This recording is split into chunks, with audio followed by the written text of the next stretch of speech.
Tudo certo aí? Vou fechar. Falando de áudio para os irmãos. Nós estávamos meio perdidos aqui na introdução da live, mas agora deu certo. Então, irmãos, nessa live eu quero mais uma vez falar sobre as primícias. Por quê? Porque no meio do cristianismo, muito poucas pessoas têm conhecimento do que significa as primícias que estão ali no Velho Testamento. Então, vou até colocar, se o irmão puder colocar a capa na tela aí da live aí. E aí nós vamos iniciar essa live trazendo esse tema para os irmãos e mais uma vez aí com respeito às primícias. Eu congreguei durante 8 anos na Assembleia de Deus. Eu nunca vi alguém ensinar ali, pastor algum ensinar ali com respeito às primícias. Então, se você tiver uma caneta aí e quiser anotar os versículos, por quê? Porque eu não vou ler todos os versículos, não. Aí, se você tiver uma caneta na sua casa aí, pega a caneta, pega um papel para você anotar os versículos e depois você conferir tudo na sua Bíblia aí, o que vai ser falado aqui hoje. Aí, ó, primícia. A diferença em ser vencedor e ser igreja. Existe uma diferença em ser vencedor e ser igreja. Qual que é a diferença? É se tornar primícias. Ok, irmão? Deixa eu só pegar uma caneta que caiu aqui. Então, irmãos, eu vou mostrar nessa live mais uma vez que nem todas as pessoas vão se tornar primícias. Quando eu falo todas as pessoas aqui, eu estou me referindo aos cristãos do mundo inteiro, aqueles que realmente pertencem ao Eterno, que foram predestinados para se tornarem os seus filhos. Nem todos os filhos do Eterno vão se tornar primícia. As primícias são os vencedores que vai ser tirado do meio da igreja. Os vencedores, eles fazem parte da igreja. Então nós podemos dizer que eles é a igreja do Mashiach. Mas nem toda a igreja são vencedores. Nem toda a igreja do Mashiach é primícias. O ensinamento que os pastores trazem nas denominações com respeito a primícias não tem nada a ver com o que vai ser falado aqui hoje. Eu vou trazer o verdadeiro significado do que é ser primícia no Novo Testamento. Nós vamos ler o Velho Testamento e comparar com o Novo Testamento. Tudo que aconteceu no Velho Testamento são sombra das coisas que haveriam de acontecer no Novo Testamento. Então, as primícias que estão lá no Velho Testamento, as primícias da lavoura do Eterno, dos frutos da terra, representa quem hoje no Novo Testamento? Representa os vencedores que vão ser tirados do meio da igreja. Dentro da igreja do Mashiach, que está em toda a terra, o Eterno tem um grupo de vencedores e eles são chamados de primícias. Se o irmão tiver aí o significado aí que eu mandei para o irmão aí, o irmão coloca na tela aí o que significa primícias. Aí nós já vamos, os irmãos já vão começar a entender o que significa primícias de acordo com as escrituras, ok, irmãos? Então, irmãos, eu quero mostrar hoje mais uma vez nas escrituras o que significa primícias de acordo com o Velho Testamento e de acordo com o Novo Testamento. Lá no Velho Testamento foi só sombra do que realmente é a verdadeira primícia no Novo Testamento. Tá aí, ó. Se o irmão quiser aproximar para mim ler, a letra está muito pequena, não sei se dá para o irmão aproximar aí. Aí vai falar aí, se não conseguir, aí. Aqui também eu consigo aqui. Ó. As primícias eram entregues ao Criador, né? Tem uma tarde aqui na frente, que está escrito ao vivo aqui, está me atrapalhando aqui, mas se você olhar para cá aqui. Não dá não. Eram consumidas pelo sacerdote e não pelo povo. Eram o melhor e mais especial da produção. Era a parte mais melhor da lavoura do Eterno. Era apresentado para ele essa parte, a parte mais melhor da lavoura.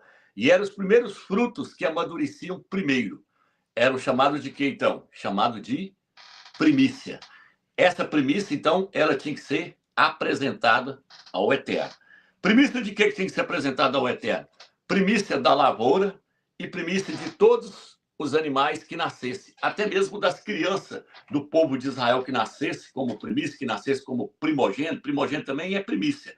Primogênito significa primeiro. Primícia também significa os primeiros frutos que amadureciam primeiro. era a parte melhor também daqueles frutos que era consagrado e apresentado ao Eterno. Era chamado, então, de primícias. No decorrer do estudo aqui, os irmãos vão ver os versículos, os irmãos vão entender com clareza o que eu estou falando.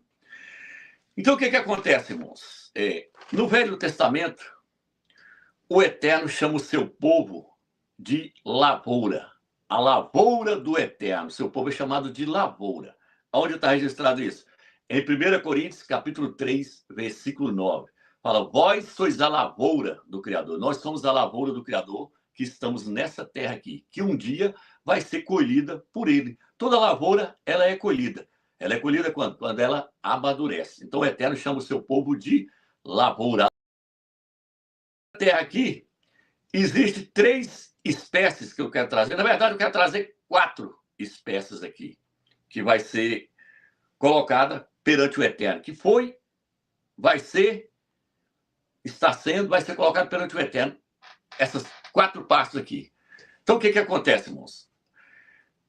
A lavoura do Eterno, ela é constituída de linho, cevada e trigo. Presta atenção, irmão. Linho, cevada e trigo. Quando você lê o Velho Testamento, você vai ver falando do linho, você vai ver falando da cevada e você vai ver falando do trigo.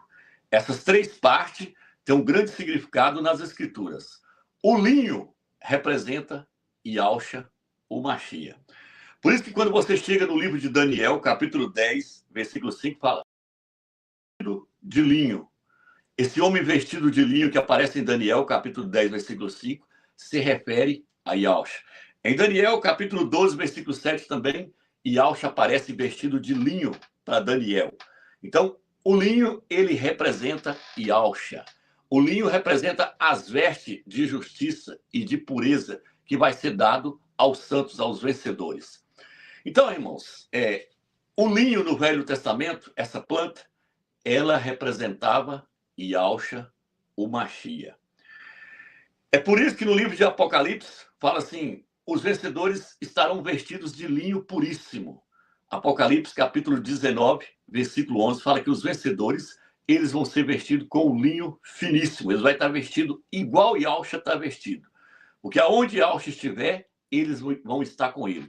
As vestes que Yahushua estiver vestindo é a mesma veste que vai ser dada para os vencedores. Yahushua estava vestido com linho, Daniel 10, versículo 5, Daniel 12, versículo 7.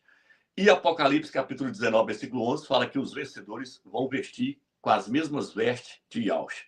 Por isso que hoje nós podemos dizer que nós temos que nos vestir de Yahushua. Yahushua é a nossa veste. Então, o que acontece, irmão? O linho, ele tem que passar por um processo até ele se tornar linho. O linho é uma planta que se torna um tecido, que se torna uma veste para ser vestido. Mas até ele se tornar uma veste, ele tinha que passar por um processo. Ele tinha que ser triturado, ele tinha que ser batido, esmagado. Foi o que aconteceu com Yahushua. Foi triturado, foi esmagado por nós, para poder se tornar a nossa veste. Yahushua é a nossa veste. Então, Yahushua é representado pelo linho. Estou falando aqui da lavoura do Eterno, que é constituída, então, de linho, que é Yahushua, a cevada e o trigo. Quem é a cevada, Robson? A cevada é os vencedores. A cevada é uma espécie de trigo, igual o trigo. É uma espécie de trigo, é uma irmã do trigo. Então, o que acontece? Só que a cevada, eu já falei em vários vídeos meus aí que a cevada, ela é diferente. Ela tem mais nutriente. Ela amadurece primeiro do que o trigo. Já lancei vários vídeos falando sobre isso. Se você que está me vendo pela primeira vez e não assistiu, volta lá no canal Atalaia Dial e assista lá para você entender o que eu estou falando aqui. Quem está me acompanhando desde 2012, 2016, 2017 e até hoje, sabe do que eu estou falando aqui. Porque eu já lancei vários vídeos aí falando também sobre os vencedores. Os vencedores fazem parte da igreja do Mashiach, são tirados de dentro da igreja do Mashiach. Porém, a igreja, ela não é os vencedores, a igreja como um todo aí, não. Os vencedores saem de dentro da igreja. Existe uma diferença. Por exemplo, a cevada não é o trigo em si. Então, existe a colheita do linho, já aconteceu. E Yahushua subiu, foi para a glória, foi colhido. Vai haver agora a próxima colheita, a colheita da cevada. Depois vai vir a colheita do trigo.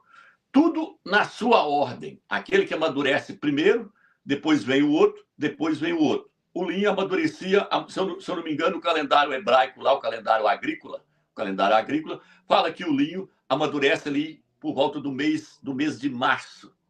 A cevada amadurece no mês de abril. O trigo amadurece entre maio e junho. Cada um vai ter a sua colheita. Ok, irmãos? Então, o que acontece, irmãos? Muitas pessoas no cristianismo não sabem que existe os vencedores no meio da igreja. Os pastores nem sonham que existe os vencedores no meio da igreja. Existe um grupo que são chamados de vencedores. Aonde está isso? Apocalipse capítulo 2 e Apocalipse capítulo 3. Apocalipse capítulo 2 e Apocalipse capítulo 3 fala das 7 eras da igreja. Éfeso, Esmirna, Pérgamo, Tiatira, Sardes, Filadélfia e Laodiceia. São 7 períodos que a igreja ia passar na face da terra. É toda a história da igreja, partindo da hora que Yahshua nasceu até ele voltar nas nuvens. Então, tem 7 eras da igreja. Então, Yahshua escolheu 7 igrejas lá da Ásia, cada uma com um nome, e colocou esses nomes na sua ordem, porque cada nome tem um significado. Vou falar mais uma vez sobre isso aqui nessa live. Cada um tem um significado. Éfeso, Esmirna, Pérgamo, Tiatira, Sardes, Filadélfia e Laodiceia. Éfeso significa amada. Esmirna, amargura. Pérgamo, completamente casada. Tiatira, sacrifício contínuo. Sardes, aqueles que saem. Filadélfia, amor fraternal. Laodiceia, direito do povo ou julgamento do povo. Então, Yahshua escolheu 7 igrejas na Ásia para representar os 7 períodos que a igreja ia passar na face da terra. E hoje já está quase completando 2000 anos da história da igreja na face da terra. Então, é preciso entender isso aqui para entender o que eu estou falando. Então, o que acontece, irmãos? A cevada, voltando aqui para a questão da cevada, a cevada, ela representa os vencedores. O trigo, que era colhido depois, porque a cevada amadurece primeiro que o trigo. Quem amadureceu primeiro? O linho, que é Yahshua. E depois vem a cevada. A cevada amadurece no mês de abril, no mês de Nissan, no mês de Abib, no hebraico. E o trigo amadurece entre maio e junho, final de maio para início de junho, o trigo.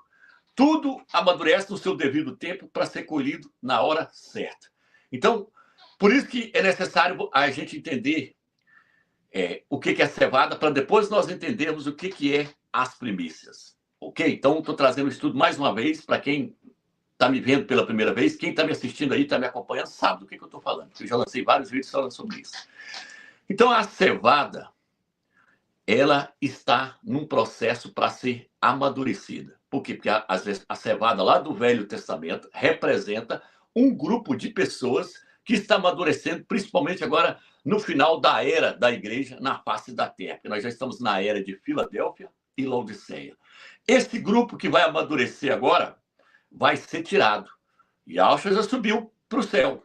O próximo grupo que vai subir é a cevada. Vai subir para o céu aonde está o Criador. O terceiro grupo, que é o trigo, vai subir para o céu, mas não lá para onde está o Criador. Só vai até as nuvens. A cevada não. A cevada vai para o Monte Sião. Vai lá para o templo do Criador. Lá onde o Criador está. Na cidade santa. Yahushalã. Não é Jerusalém. É Yahushalã. Vai para lá. Para que a cevada vai para lá? Agora eu vou trazer para os irmãos por que a cevada vai para lá. A cevada vai para lá porque ela é as primícias que tem que ser oferecido ao Eterno.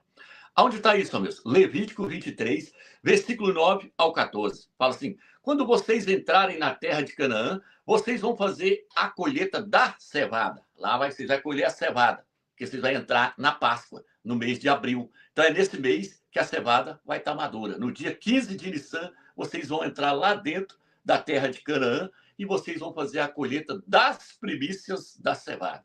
Não é as primícias do trigo, é as primícias da cevada.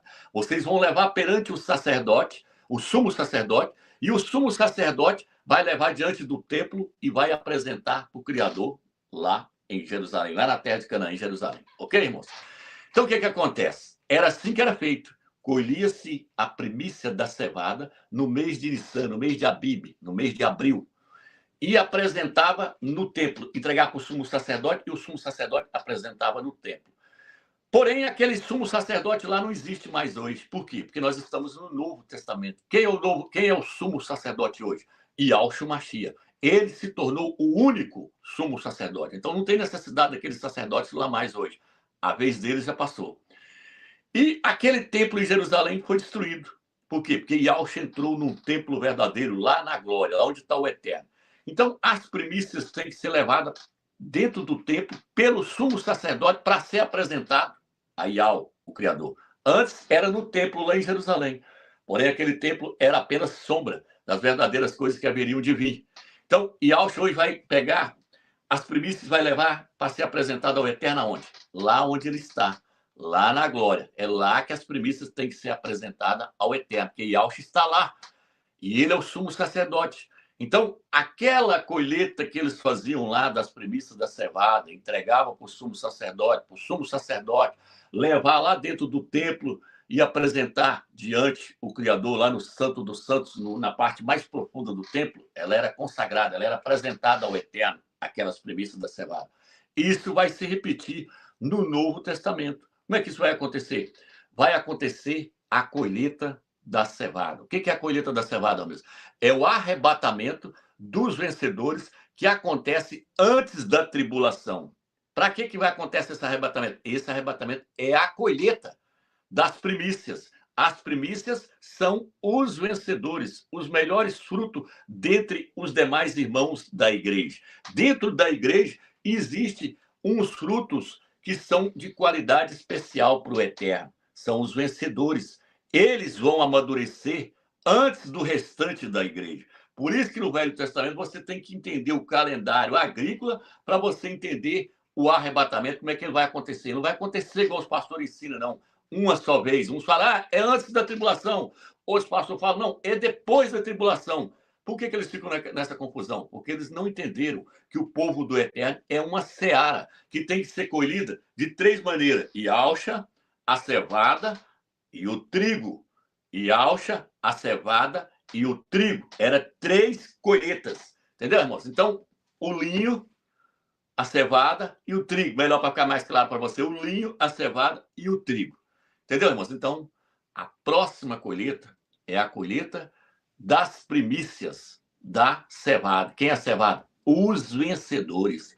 Os vencedores são chamados de cevada. A cevada era para alimentar os pobres, tinha mais nutrientes, ela era mais rica do que o trigo da casca que soltava mais fácil ali. Então, a cevada é diferenciada do trigo. Ela representa os vencedores. Ela não representa a igreja em si. Quem representa toda a igreja em si, a igreja comum, vou falar assim, a igreja comum, é o trigo, que é colhido mais tarde. Por que a cevada amadurecia primeiro? Porque ela representa os vencedores, que vai chegar ao conhecimento da verdade antes dos demais irmãos das denominações evangélicas. Porque para amadurecer é só através da palavra do Eterno. Você tem que crescer espiritualmente. Crescer espiritualmente significa amadurecer na fé, chegar ao entendimento de quem é realmente o Filho do Altíssimo, de quem é o Altíssimo, Criador dos céus e da terra, conhecer as suas verdades, que não existe trindade, que tem que ser begido no nome de Yahshua, largar os ídolos da Igreja Católica, é o que nós vamos ver daqui a pouco. Isso é amadurecer. Amadureceu, é colhido. A cevada amadurecer primeiro. Por isso que nós mostramos, eu já cansei de mostrar vídeos aí que o arrebatamento não vai acontecer fora do mês de Abib, do mês de Nissan. Não vai acontecer fora da primavera. Tem que acontecer na primavera, porque a cevada é colhida na primavera, no mês de Nissan. É quando ela está madura para ser colhida. Não pode, o Eterno vai atropelar o calendário dele. Existe o calendário agrícola. O calendário agrícola representa nós, representa toda a igreja. Entendeu, irmãos? Então, espero que até aqui você tenha entendido. Existe uma espécie de semente também na terra aí, que eu posso trazer para os irmãos aqui, não vou falar muito, porque eu já lancei um vídeo falando sobre isso, que é conhecida como joio. Tem o joio. A Bíblia fala do joio. Então, a Bíblia fala do linho, fala da cevada, fala do trigo e fala do joio. Eu tenho um dicionário grosso aqui, que eu olhei o significado aqui do nome da palavra joio, nesse dicionário aqui, e no outro que eu tenho aqui. Joio significa mal, mau cheiro. Quem é o joio? O joio é os ímpios. são as pessoas que não pertencem ao Eterno, que não são filhos do Eterno. Eles são chamados de joio. É uma erva daninha. Ela prejudica a lavoura do Criador. Se joga o joio, se você olhar no Velho Testamento, olhar aí, perguntar, olhar na internet, pesquisar, olhar o que significa joio. Joio é uma erva daninha que nasce no meio do trigo para poder prejudicar o crescimento do trigo, prejudicar o crescimento da cevada. Ele está ali para atrapalhar o crescimento, porque se a cevada e o trigo crescer, eles vão amadurecer. E o joio quer atrapalhar eles crescer, quer atrapalhar eles amadurecer. A Laodiceia, o joio já fez isso com ela. Ela não tem vez para ela. Ela vai amadurecer mais tarde, por isso que o Eterno já mostrou que o trigo amadurece mais tarde. Então, o que acontece, irmãos? O joio são os ímpios. Quem são os ímpios? Os ímpios são os filhos de Satanás. São os filhos da serpente com Eva. O trigo são os filhos de Adão com Eva. O joio é os filhos da serpente com Eva, os filhos do diabo. O joio vai ser colhido e jogado no lago de fogo. Lê lá no livro de Mateus, lá que você vai ver lá o homem que saiu semeando a boa semente no campo. O campo, aí lá vai traduzir, fala, o campo é o mundo. E veio o maligno, Satanás, e semeou o joio no meio do trigo. E aí fala lá que isso aconteceu quando os apóstolos dormiram, ou seja, quando eles morreram. O joio foi semeado no meio do trigo. Satanás conseguiu infiltrar-se para dentro da igreja e implantar os ímpios dentro da igreja. Você acha que muitos desses pastores que estão na mídia aí pregando, essas pessoas que estão pregando, você acha que eles são trigo? Você acha que eles são cevada? Muitos ali são joio, filhos de Satanás, disfarçados de filhos do Criador. Parece muito com trigo. O joio parece com trigo, mas não é. Não é o trigo. O joio é filho de Satanás no meio do trigo. Esses não têm salvação para eles. Então vai ter a colheita deles também. Mas a colheita deles não é para ser levada para o celeiro, não é para ser guardado, igual está registrado lá, que fala que um dia eles vão ser colhidos também. O trigo vai ser colhido, mas a cevada para ser guardado pelo Criador. Mas lá fala que o joio vai ser colhido para ser jogado na fornalha acesa, dentro do lago de fogo, para queimar eternamente. Então existe o joio também. Então só mostrando aqui que existe uma lavoura sobre essa terra aqui. Existe a lavoura do Criador e existe a lavoura de Satanás. A lavoura de Satanás é o joio. A lavoura do Criador é a cevada e o trigo. Ok, irmãos? Então, vamos fazer sem pressa essa live, que é um estudo complicado. Não é ensinado em denominação alguma, então, igual eu falei, se você quiser pegar a caneta, você pega e vai anotando os versículos, depois você conferir tudo dentro da Bíblia, o que eu estou falando aqui. Então, o que acontece, irmãos? Deixa eu passar para frente aqui. Eu também já comentei. Faço anotação aqui, mas muitas vezes eu passo por cima de tudo. Por exemplo, irmãos, no Velho Testamento se fazia 2 tipos de pães. Um pão feito com trigo e um pão feito com a cevada. Só mostrar para os irmãos, se os irmãos quiserem pesquisar depois, os irmãos vão ver. Interessante que a Escritura fala no livro de Juízes, capítulo 7, versículo 13, que Gideão, lá fala, no livro de Juízes, capítulo 6, fala que o Eterno levantou Gideão e mais 300 homens para poder destruir os filisteus. Eles eram 30 mil homens da nação de Israel. O Eterno falou, não quero 30 mil homens. Eu quero que você vai separando para mim. E aí foi separando, até ficar Gideão e 300 homens. O Eterno falou com Gideão, aí agora é esses 300 aí que eu quero que vá para a guerra com você. Eu vou destruir os filisteus com você e mais esses 300 homens. Os outros 29.700 homens, você manda embora para casa, que eu não quero eles na guerra, não. Por quê? Porque, é como eu falei em vários vídeos, Israel, no Velho Testamento, representa a igreja do Novo Testamento. Então, tudo que aconteceu com eles lá é sombra do que haveria de acontecer com a igreja no Novo Testamento. Então, lá dentro de Israel, lá dentro todo o povo de Israel, o Eterno tirou 300 homens e Gideão para poder entrar na batalha. Quem é Gideão e os 300? Eles são a cevada, as primícias do Eterno, que o Eterno tirou dentro do povo de Israel e falou, vocês são os vencedores. É vocês que vão entrar na batalha contra os filisteus e vai destruir os filisteus. Não quero os demais, porque os demais são covardes, eles não vão vir para a guerra. É vocês que vão para a batalha e vai vencer a batalha. Gideão e os 300. Agora eu quero chegar na questão da cevada. Em Juízes capítulo 7, versículo 13, Gideão recebeu um sinal do Eterno de que realmente eles iam ganhar a guerra. Ele enviou um dos seus soldados lá na cabana dos filisteus à noite para poder ver o que eles estavam fazendo lá, e ele foi. Chegando lá, ele ouviu um sonho dos filisteus. Um filisteu teve um sonho e contou o sonho para o outro. Falou, eu sonhei que um pão de cevada vinha rolando de cima da montanha e batia nas barracas e destruía tudo. E aí o outro falou para ele, esse pão de cevada aí é Gideão e os seus 300 homens. Eles vão arrebentar com nós. Então, eu estou trazendo para os irmãos o seguinte, aí, ó, tá aí a passagem aí, ó. Não era um pão de trigo, era um pão de cevada. Tá vendo, irmãos? Então, a cevada representa os vencedores, que vai ser tirado dentre a igreja do Mashiach. Por quê? Porque lá no Velho Testamento, o Eterno tinha os seus vencedores. Lá no Velho Testamento, o Eterno tinha o seu remanescente, os seus fiéis. Aqueles que não iriam prostrar diante de imagem de escultura, iriam ser fiéis a Yahweh e a Yahusha até a morte. Não iriam seguir o caminho da grande Babilônia, da igreja católica, das igrejas evangélicas, ia se apartar desse cristianismo apostata que está aí hoje e afastar da Babilônia para poder se tornarem primícias para serem oferecidos ao Criador. Ia se retirar de Babilônia para formar um exército que um dia vai voltar e batalhar com Yahusha nas nuvens contra o anticristo, contra o antimachia e seu exército. Mas na frente eu vou falar sobre isso. Então, o que acontece, irmãos?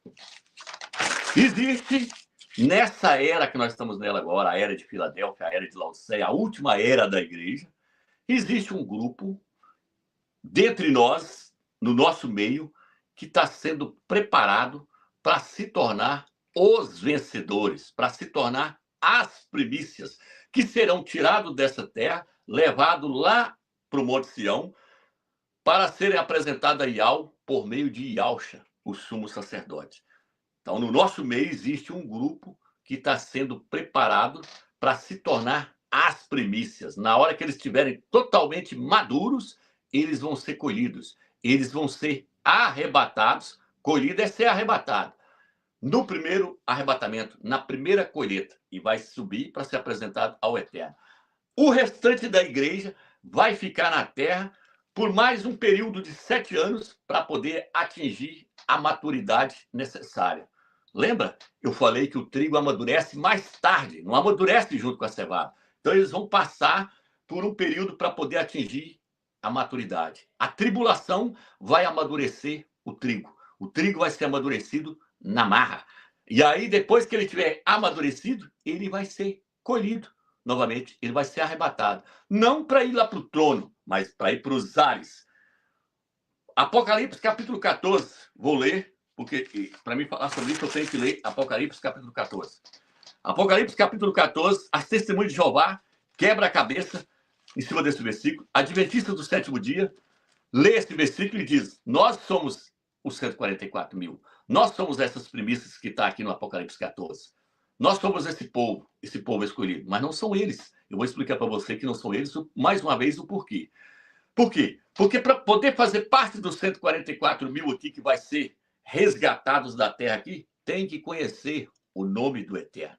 Por isso que no capítulo 1, capítulo 14, versículo 1, diz assim, tive depois essa visão, eis que o Cordeiro estava de pé sobre o Monte Sião, com 144 mil que traziam escrito na sua fronte, na testa, o nome dele e o nome do seu pai.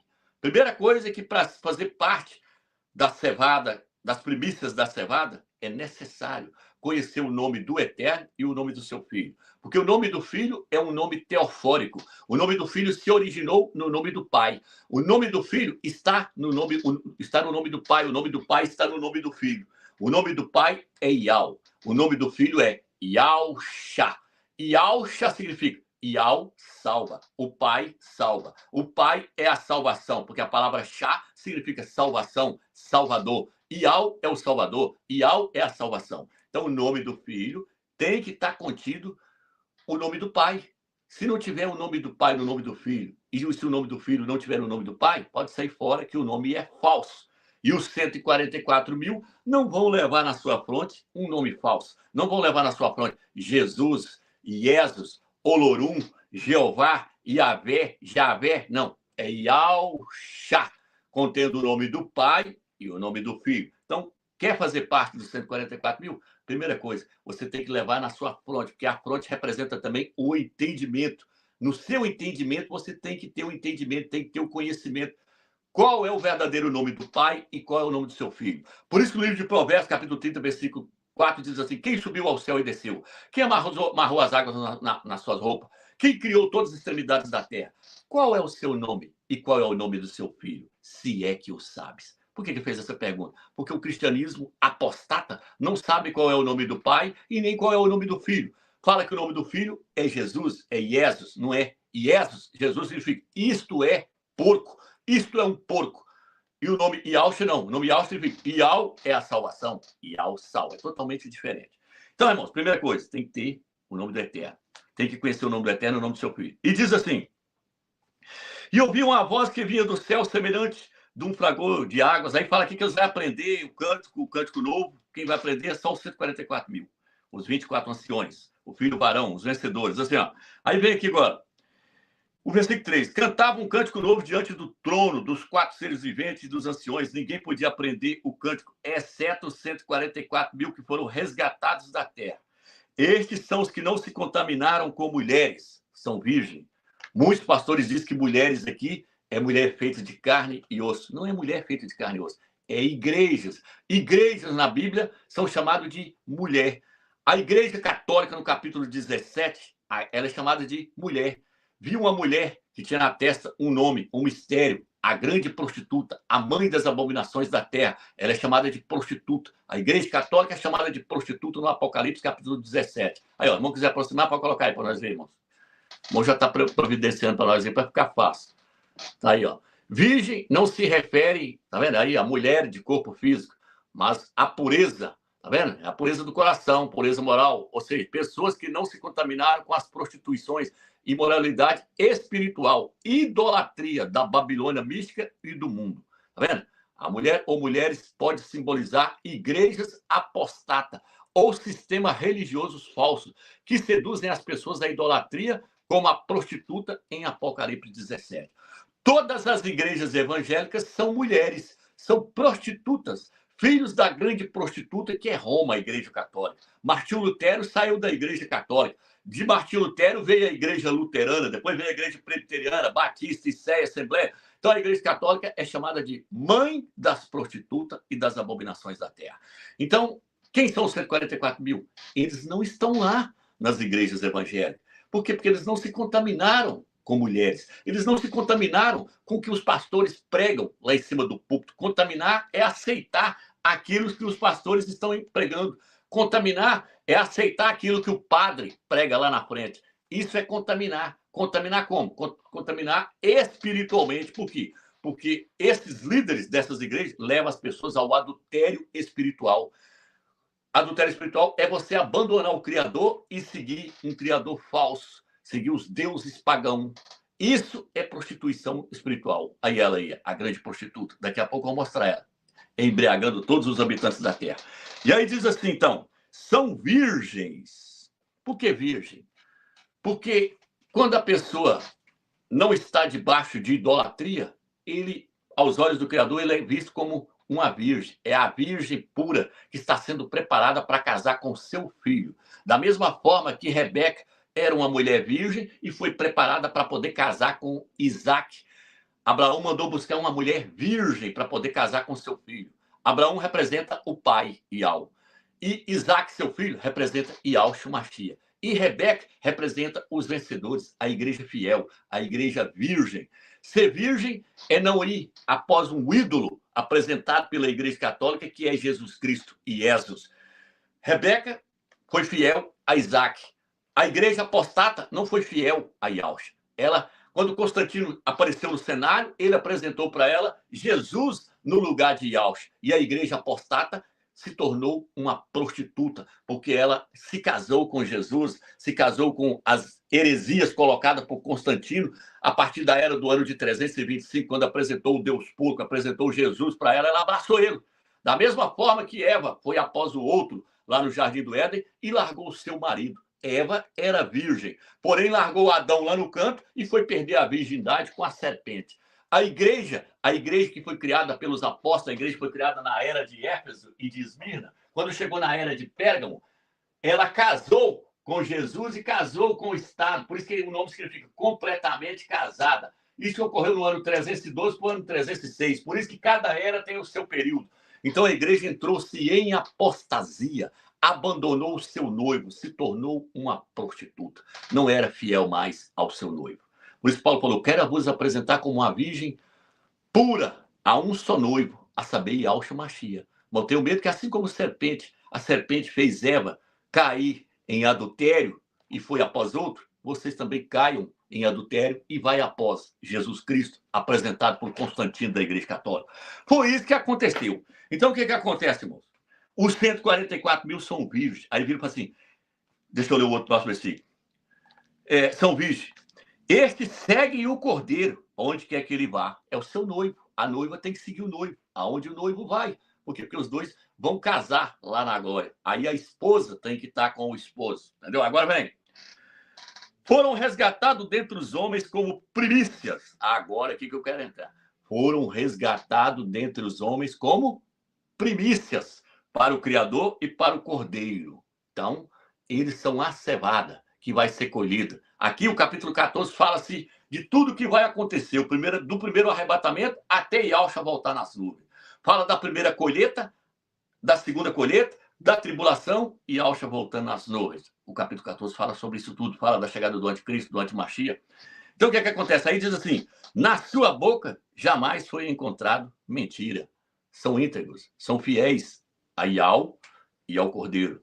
Não foram após a Trindade, Jeová, Javé, Yavé, deuses pagãos, criados pela mente humana. A Trindade é uma criação de Satanás colocada na mente dos homens da hierarquia da Igreja Católica, adorando a 3 deuses. Isso chama-se idolatria. Quando você pergunta para um pastor da igreja evangélica, ele vai falar Deus Pai, Deus Filho e Deus Espírito Santo. 3 deuses. A Escritura fala que é para você adorar um só Criador, Yahweh dos Exércitos. Não é para adorar mais ninguém, a não ser ele, Yahweh dos Exércitos.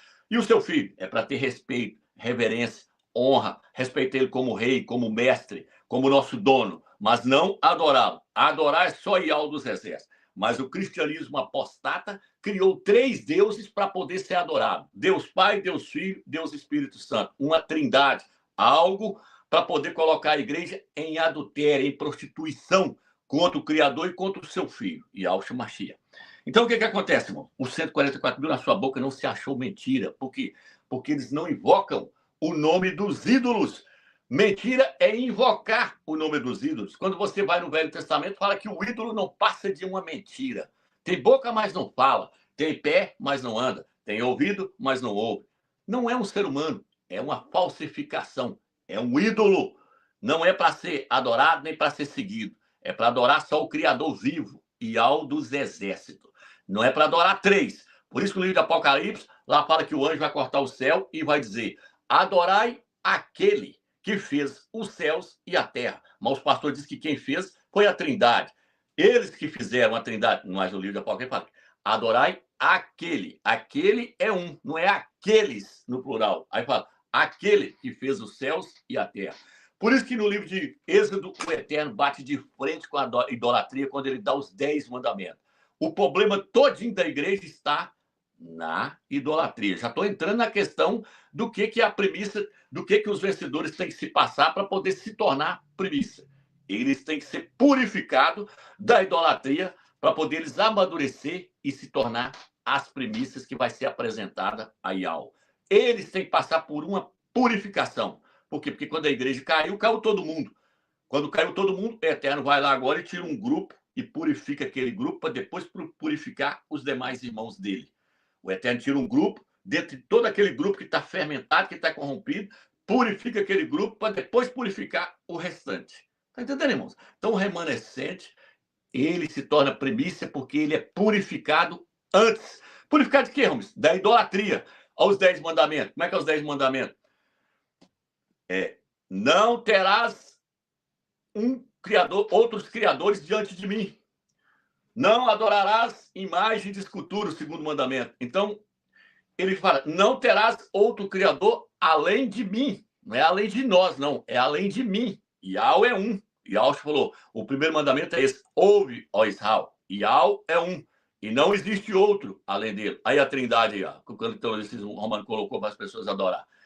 Então, o primeiro problema a ser resolvido agora, nessa era agora, é a idolatria para poder se tornar primícias para ser apresentado ao Eterno. Tem que tirar a idolatria. Quando se tira a idolatria, como é que se tira a idolatria? Conhecendo o nome do Eterno e o nome do seu filho. Porque quando você conhece que o nome do Eterno é Yahweh e o nome do seu filho é Yahusha, não existe um terceiro nome. Cadê o nome do terceiro? Qual é o nome do terceiro? Espírito. Espírito Santo, isso não é nome. Espírito não é nome. Eu tenho espírito, você tem espírito.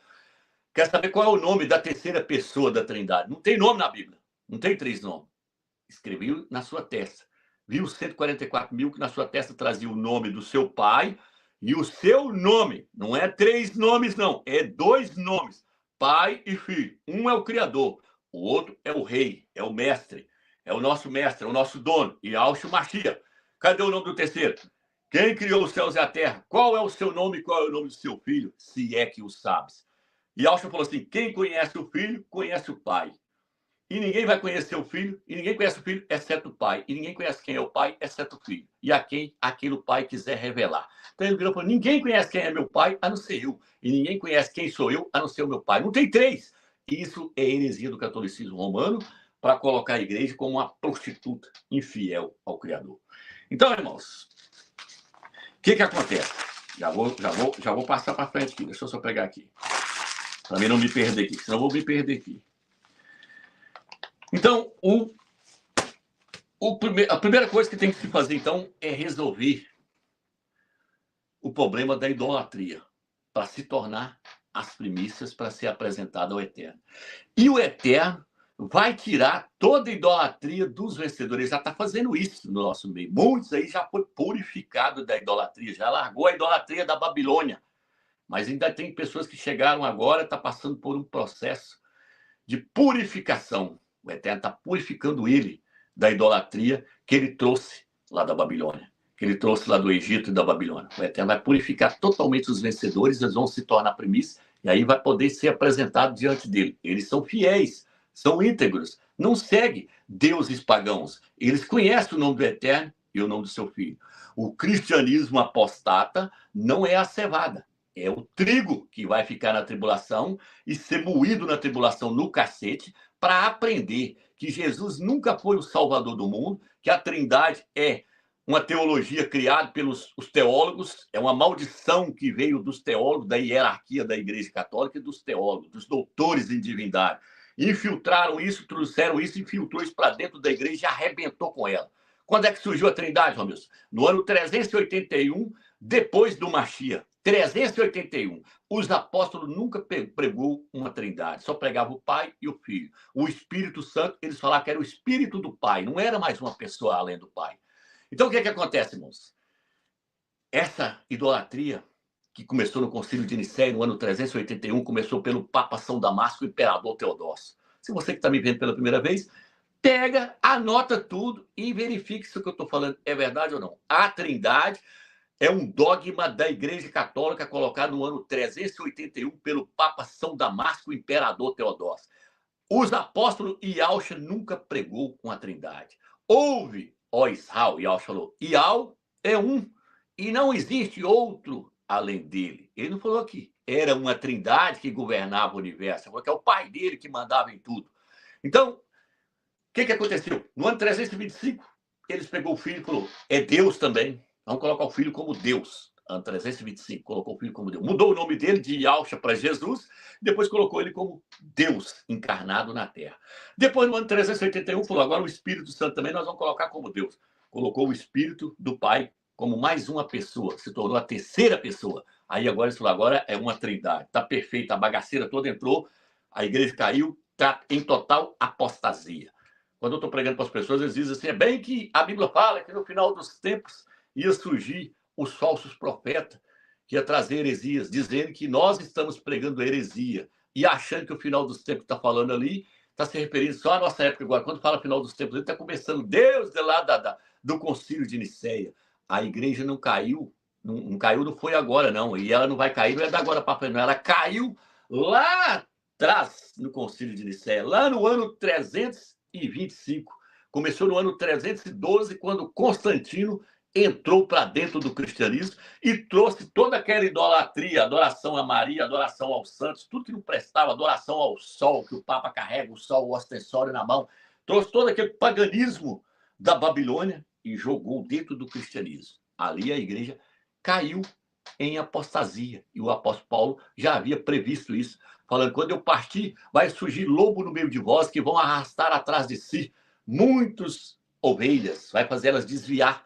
Quando eu partir, quando eu morrer, não vou estar aqui mais. Por quê? Porque ele era o anjo, o mensageiro daquela era. Era ele que estava dando as instruções e não deixou a igreja se corrompeu. Mas quando ele morreu e os demais apóstolos morreram, acabou.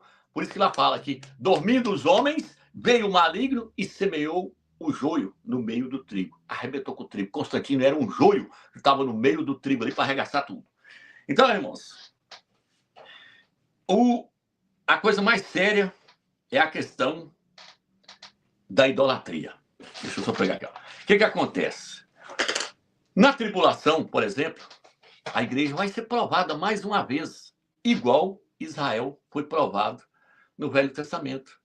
Quando você chegar lá no livro de Apocalipse, capítulo 14, lá a Bíblia fala assim, esses aí são os que não adoraram a besta, nem a sua imagem, e nem recebeu a sua marca na mão e na testa. Não adoraram a besta, o anticristo, o antimachia. A igreja não vai adorar na tribulação, que ela vai cair no porrete, e os dois mensageiros, as duas testemunhas que o Eterno vai mandar para poder vir pregar lá, Israel vai ensinar para eles também. E eles vão pegar esses vídeos, tudo que nós lançamos aqui, e vai colocar nas suas casas, e vai ler e vai entender que não se pode adorar a Trindade, não se pode adorar a Jesus, não se pode adorar a Jeová, Yahvé, a Maria, tem que se adorar somente a Iau. E aí eles vão se purificar na tribulação, no porrete. Eles aprenderam o porrete. Então, por isso que eles vão passar por mais um teste de fidelidade, da mesma forma que Israel passou no Velho Testamento. Por isso que fala, eles não adoraram a besta, porque o anticristo, o antimachia vai obrigar todos os habitantes da terra a adorá-lo.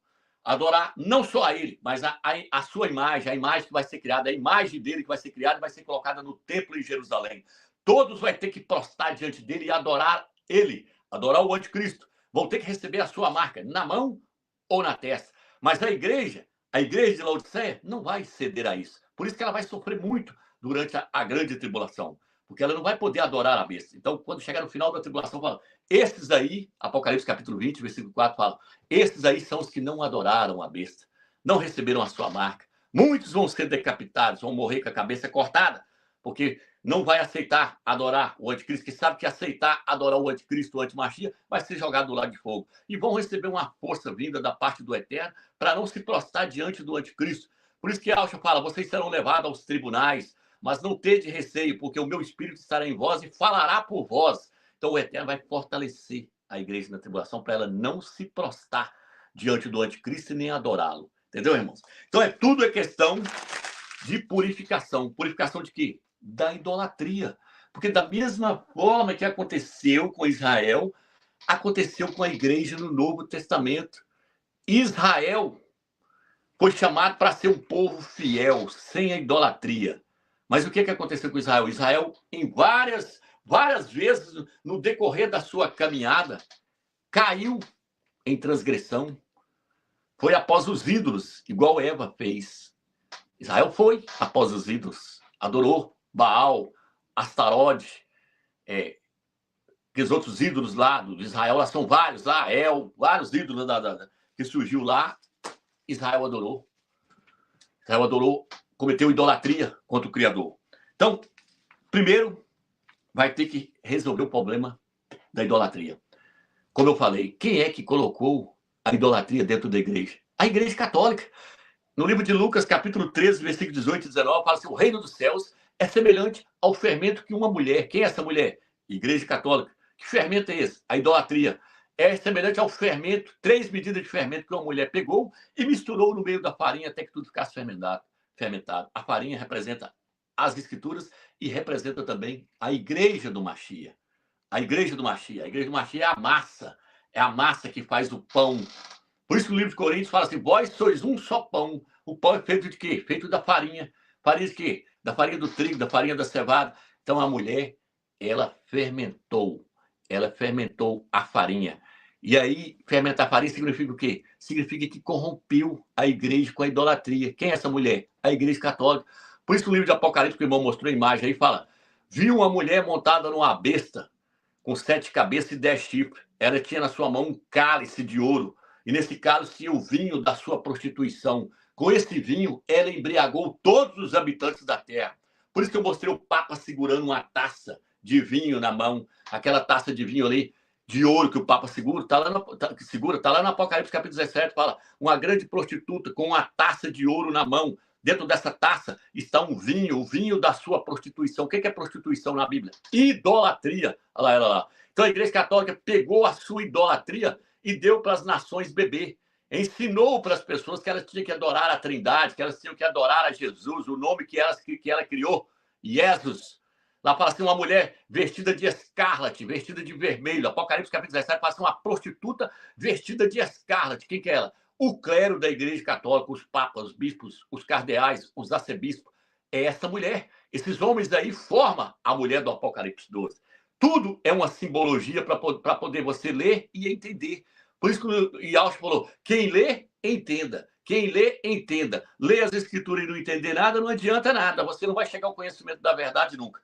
Então, o catolicismo romano é a grande prostituta, é a mulher que misturou o fermento, é a mulher que pegou o vinho da sua prostituição e embriagou todos os habitantes da terra. Por quê? Porque a Igreja Católica não deixava a Bíblia ficar na mão de ninguém. Ninguém podia ler a Bíblia. Quem podia ler a Bíblia era só o Papa e os padres. E a Bíblia era lida em latim. Depois que Martinho Lutero foi expulso da Igreja Católica, ele fugiu para a Alemanha e traduziu a Bíblia para o alemão. Através de Martinho Lutero, a Bíblia foi traduzida para o português, para o inglês, para o francês e chegou na mão de todo mundo hoje. Hoje, todo mundo tem direito em ler as escrituras. Por isso que Martinho Lutero é o mensageiro da era de Sardes. Só que quando você lê Apocalipse 3, versículo 2, fala, não achei perfeito as suas obras. Martinho Lutero começou a obra da restauração, começou a mostrar a obra da purificação, porque através dele tirou as imagens de escultura, mas não tirou Jesus e nem a Trindade, que precisava ser tirado também. Por isso que Alcha fala, Martinho Lutero, o mensageiro da era de Sardes, não concluiu a obra. A obra será concluída na era de Filadélfia. O mensageiro da era de Filadélfia vai vir para tirar toda essa lambança, essa porcaria aí de Jesus, Trindade, essa cachorrada toda que a Igreja Católica trouxe, esses ídolos do paganismo e colocou dentro da igreja. Ele vem para poder mostrar que isso tudo é idolatria. O Eterno sempre levantou homens no Velho Testamento para poder combater a idolatria. Então, a idolatria, ela entrou para dentro de Israel. Por exemplo, quando você pega lá Israel saindo do Egito, por que só os primogênitos entrou na terra de Canaã? Porque só eles tirou todos os ídolos do seu coração. Quando você pega, se o irmão tiver aí a tradução do dicionário em amarelo aí, o irmão coloca na tela aí, fala que ele chegou na terra de Jericó, e aí lá fala Gigal, um lugar chamado Gigal, significa afastar. O dicionário traduz assim, afastar. Aí, ó, se tiver como aproximar mais, se não tiver, eu aproximo aqui. Aí, ó, aí, ó. O verbo hebraico Gigal aí, ó, tá vendo o que significa? Ele, ó, Israel, de que ele havia afastado da reprovação ou a desgraça de toda a adoração dos ídolos dos egípcios. Então, quando ele chegou lá no lugar lá chamado Gigal, tudo aquilo tem um significado. O Eterno falou, hoje eu tirei de vocês a sua vergonha. Que vergonha? A vergonha de eles terem adorado os ídolos do Egito. A maior vergonha do mundo é uma pessoa adorar, prostrar diante de uma imagem feita pela mão do homem. Quando os católicos prostram diante de Maria, diante de Aparecida, diante de São Sebastião, uma imagem feita de gesso ou de barro e leva ela no fogo e queima. Tem boca, mas não fala. Tem pé, mas não anda. Tem ouvido, mas não ouve. Não vale nada. A imagem é pior do que a própria pessoa que fez ela. E essa pessoa se prostra diante de uma coisa que ela fez com as suas próprias mãos. Isso é a maior vergonha que existe para o homem, prostrar diante de uma pelota de barro. O Eterno é o Supremo, Criador dos céus e da terra. Ninguém nunca viu ele, nem é capaz de ver. Nós temos que adorar o Criador vivo, não uma imagem morta, um pedaço de gesso que o catolicismo romano criou para poder as pessoas ficar debaixo de idolatria. Então, irmãos, o Eterno vai afastar essa vergonha de todos os seus servos. Ele tirou Israel da idolatria quando levou eles para a terra de Canaã. Mas quem que entrou lá? Só os primogênitos. Por quê? Porque o restante de Israel não conseguia afastar das imagens de escultura, não conseguia afastar dos ídolos. Com poucos dias que eles... Com 2 dias que eles tinham saído lá do Egito, se eu não me engano, 2 dias... Não, foi pouco mais de... Foi uns 40 dias. O que acontece, irmãos? Israel, quando saiu do Egito... Quando Israel saiu do Egito ali, toda a nação de Israel, 40 dias depois que Moisés subiu para o Monte Sinai, ficou debaixo de idolatrias, fizeram um bezerro de ouro para poder adorar. Então, o erro de Israel é o erro da igreja de Laodiceia. Por isso que Paulo falou, cuidado, tudo que aconteceu com eles foi deixado como exemplo para nós. Olha, Thaís, 1 Coríntios capítulo 10, fala, eles saíram do Egito, foram batizados no mar e nas nuvens, e aí caiu em idolatria. Aí Paulo fala assim, ó, observa tudo que aconteceu com eles, para que você não se deixe levar pelo mesmo caminho que eles caíram. Mas quem é que vai sair fora disso? Só os vencedores, só a cevada, só o filho varão. Então, Israel é uma tipologia da igreja do Novo Testamento. E aqueles primogênitos que estavam no meio de Israel, que conseguiu entrar na terra de Canaã, os primogênitos, eles representam os vencedores, que vai ser levado para o céu para poder ser apresentado como primícias ao Eterno. Eles vão para a terra da promessa, eles vão lá para a glória, onde o Eterno está. Da mesma forma que os primogênitos conseguiram entrar na terra de Canaã depois de largar a idolatria, os vencedores, depois que largar a idolatria aqui, vai conseguir ser arrebatado, o Eterno vai levar eles para poder ser apresentado diante dele e diante do Cordeiro. Então, tudo que está lá são sombra das coisas que haviam de vir. Colossenses, capítulo 2, versículo 16, também fala que são sombras. Então, presta atenção, irmãos. No livro de Juízes, depois que eles entraram na terra de Canaã, Israel começou a entrar em idolatria novamente. Juízes, capítulo 2, versículo 14, fala, Israel fez o que era mal perante o Eterno, e o Eterno entregou eles na mão dos medianitas. Juízes, capítulo 2, versículo 19, o Eterno fala, Israel fez o que era mal perante o Eterno entregou na mão dos filisteus, na mão dos amorreus, na mão dos jebuseus. Os versículos são Juízes 2, 14, Juízes, versículo 2, 19, 23, Juízes 3, versículo 7, 31, Juízes, capítulo 4, versículo 1, Juízes, capítulo 5, versículo 6, Juízes, capítulo 6, versículo 10, Juízes 13. Vou ler só um aqui. Juízes 18. Juízes, capítulo 18, versículo 18 e 19. Diz assim, eles, pois, tendo entrado na casa de Miques, apanharam a imagem de escultura, o efote, os terafim e o ídolo de metal fundido. Mas o sacerdote lhe disse, que estás fazendo? Cala-te, responderam-lhe. Põe a mão na tua boca e segue-nos. Será para nós um pai e sacerdote. Vale mais para ti seres sacerdote da casa de um só homem do que sacerdote de uma tribo, de um clã de Israel. Então o sacerdote se encheu de alegria, tomou o efote, os terafim, bem como a imagem de escultura, e se encaminhou para o meio da tropa. Está falando que Israel aqui caiu em idolatria. Está vendo? Israel, então, são várias passagens que mostram que Israel caiu em idolatria. Quando você chega em Ezequiel, capítulo 8, o Eterno fala assim com Ezequiel, vem cá para você ver o que Israel está fazendo. Eles colocou imagem de escultura dentro do meu templo. Estão lá dentro adorando a Tamuz e o sol. Estão praticando abominação dentro do meu templo. Olha eles caindo em idolatria de novo. Então Israel foi levado para o cativeiro na Babilônia por causa de quê? Por causa de idolatria. Porque largou o Criador vivo para adorar Baal, adorar a imagem de escultura. Vou chegar na igreja daqui a pouco novamente. Então o que acontece? Há um Thaís que foi levado para o cativeiro por causa de idolatria. 2 Reis, capítulo 17, versículos 7 e 8. Ezequiel, capítulo 14, versículo 3 e 8. Jeremias 36, Jeremias 3, versículo 6 ao 13. Mostra que ele foi levado para o cativeiro na Babilônia por causa de idolatria. Porque eles cometeu idolatria. E o que aconteceu com a igreja do Novo Testamento? Agora, eu vou ter que voltar para o quadro aqui, mais uma vez. Aqui, ó. O que aconteceu com a igreja? A igreja começou como Israel, bonitinho, adorando o verdadeiro Criador. Porém, no decorrer da história, a igreja fez igual a Israel. Caiu em idolatria e foi levado para a Babilônia. Israel não foi levado para a Babilônia lá? Não foi levado lá? No livro de Jeremias, Isaías, Ezequiel, não fala que eles foi levado? Reis, no livro de Reis, sabe que foi levado cativo para a Babilônia. E lá na Babilônia, a maioria entrou em idolatria, só ficou ali o remanescente. Na época de Daniel, era Daniel, Sadraque, Mesaque, Abednego, permaneceu fiel.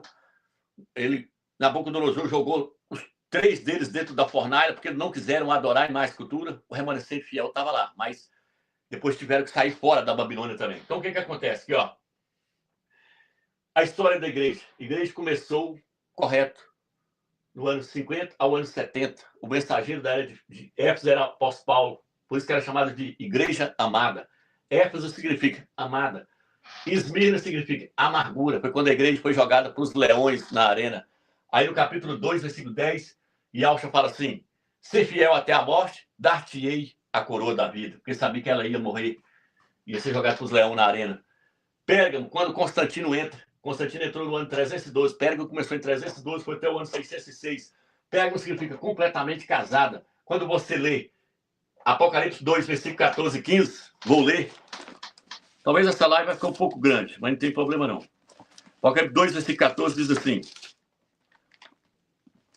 2, versículo 12 e 14.